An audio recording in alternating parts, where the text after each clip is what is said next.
Hank Rogers is a game publisher who, at the end of the 80s, got a first glimpse at Tetris and very astutely realized that it had the potential to be a global phenomenon, and he went on a sort of crazy adventure to try and win the rights to the game, which took him behind the Iron Curtain to Soviet Russia, where he meets the designer of the game, Alexei Pajitnov, and a sort of crazy true story about how he brought the rights home unfurls.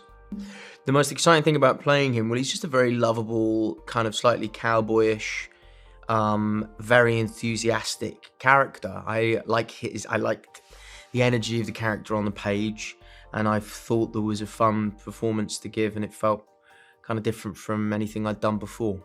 Well, to be honest, I found the whole story to be very surprising. As you say, it really does defy belief, and it plays like a flight of fancy and not like truth.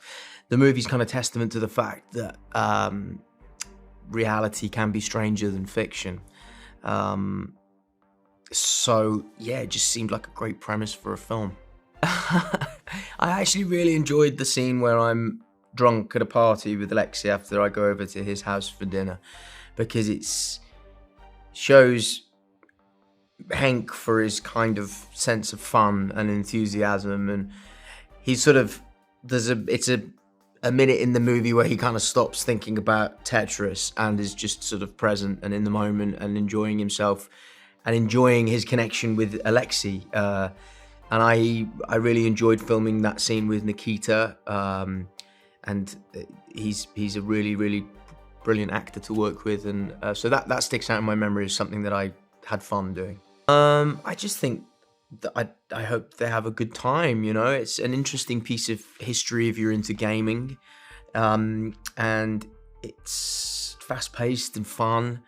So I really just hope audiences enjoy it, and we premiered the film last night for a live audience, and they were incredibly enthusiastic and responsive, and I hope the people watching at home and in theatres feel the same way. I don't know what my high score on Tetris is, but all of this talk about Tetris makes me feel like I'd really like to go and play and maybe get a new high score.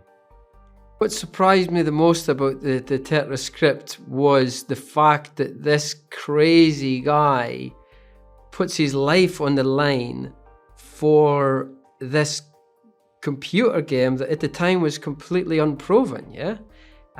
He puts his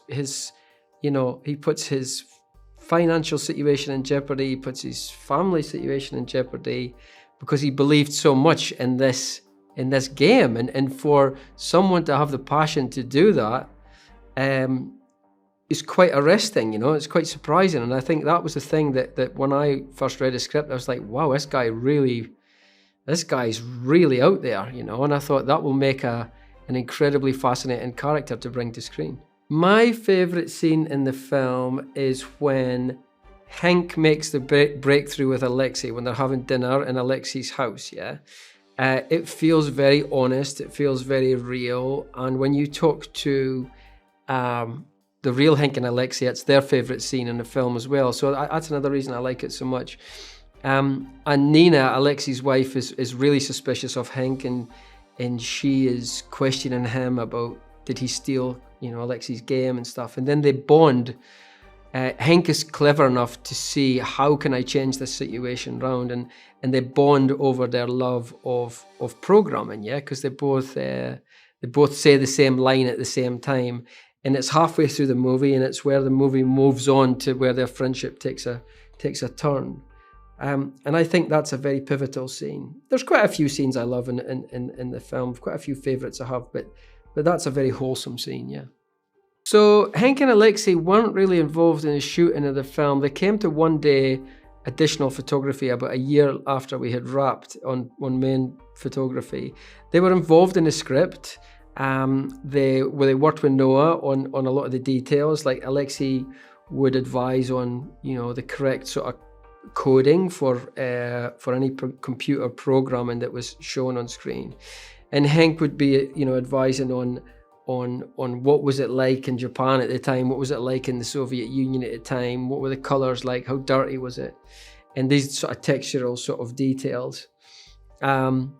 So they were, as I said, they were involved very heavily in the script, but not so much in the shoot, mainly because the pandemic was on and we couldn't have them on set. I think everything, really. I mean, you can't just rely on one. You can't have a great production design department and then let the costumes fail you. Or, you know, you can't have great hair and then not have the right music, yeah? So as a director, your job is to sort of corral each department. Corral's not the right word. Encouraged each department into a place where we're all making the same movie and everybody's raising the bar for each other, and I really enjoy that. And the way I get the most out of the crew is by giving them autonomy, giving each department autonomy, but making sure that they all know that they're making the same film. Yeah, don't really choose the dictatorial sort of style of directing. I do leave it up to them, and I encourage them to come to me with their most radical ideas. If it's too much, we can always scale it down. It's a lot harder to scale up and to add stuff on if you and give them the freedom and to be as creative as possible. So that's what I try and do. But to be authentic, you need to be authentic across the board, because one little thing will trip you up if you're not looking out for every department. I hope audience will take away. But if they're anything like the audience that we screened to last night at South by Southwest, we had the global premiere. If they're anything like that, they're going to be wild when they see the film. I've never seen a reaction like it to a movie, you know. And I hope they take away a sense of fun, you know, because I think the world at the moment is in such a bad place. For various reasons, financially, you know, politically, culturally, you know, we need a movie that people are gonna have fun with, you know, and be on the edge of their seats, like they used to make movies, you know. I think we've stopped making those kind of films. So yeah, I hope they get something. I hope they get a real kick out of it, and I hope they sort of appreciate the fun that we had making the film. Yeah, I'm Alexei Pazhitnov. People know me as a creator of the game called Tetris. And yesterday was the premiere of the movie called Tetris, where I was one of the personages. I started off as a game designer, became a publisher and in Japan. And at the time of the movie, I was a publisher in Japan looking for intellectual property to publish in Japan. To me, somebody had seen a BBC documentary that interviewed all the characters in the movie, and it was just a fascinating story from each of those people. And so somebody got the idea, hey, let's make a movie out of this because it's so interesting. And it really was an interesting thing that happened in my life. So then they came to me and asked me, can we make a movie out of this? And I'm like, okay. Yeah. So basically we got the proposal to make the real-time movie, and we saw the script, and it felt the appropriate thing to make. So we got involved. We really participate in the script. In the script, we gave all our feedback, and there we go. We have a movie now.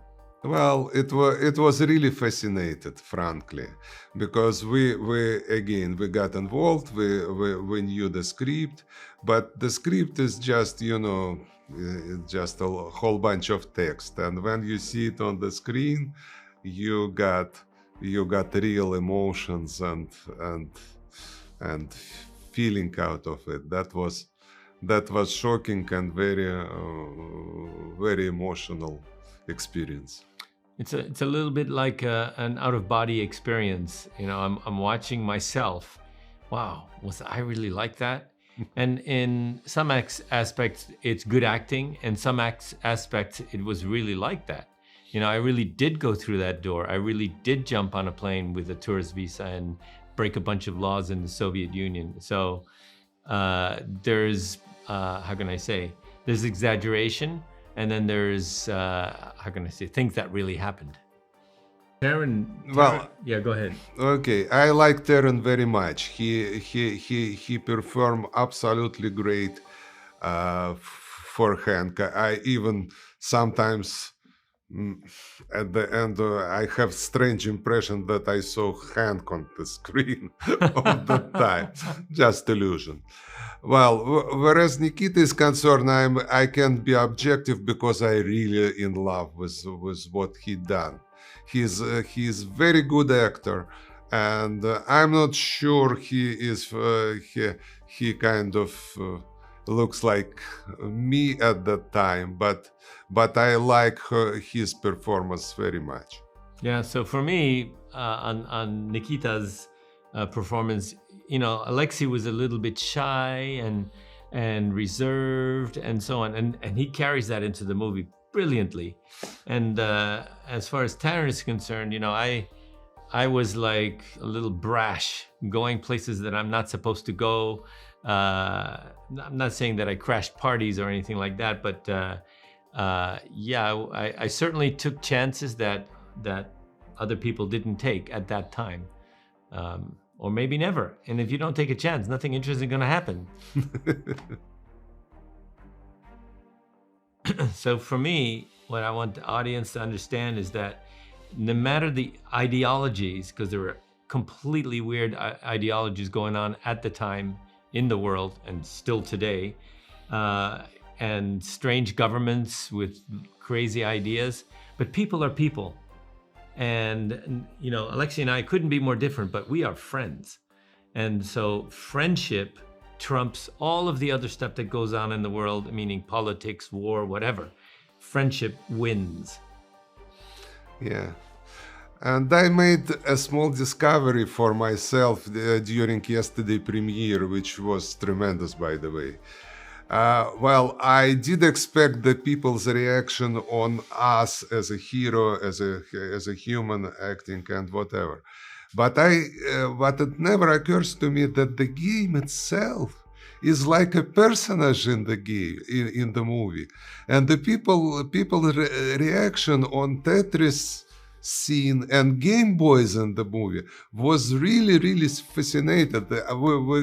They got lots of ovation and very vivid reaction, so they are like a real personage in the game, and that was really pleasant surprise for me. Okay, so basically most inventions happen outside the box.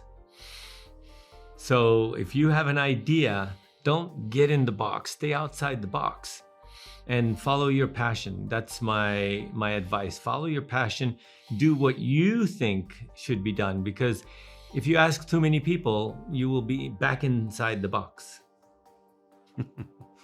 Yeah, good answer. I'm with him. Well, it really depends on the version. I would put myself as on top of the amateur of the game. I can't even approach to the professional players myself. So basically, if we mention for example, very popular Game Boy version of the game, so I saw the space shuttle launch once in this game. That make you understand what's my qualification is. Yeah, and I think I'm a little bit better of a player than he is, because I watched the space shuttle many times. Many launches.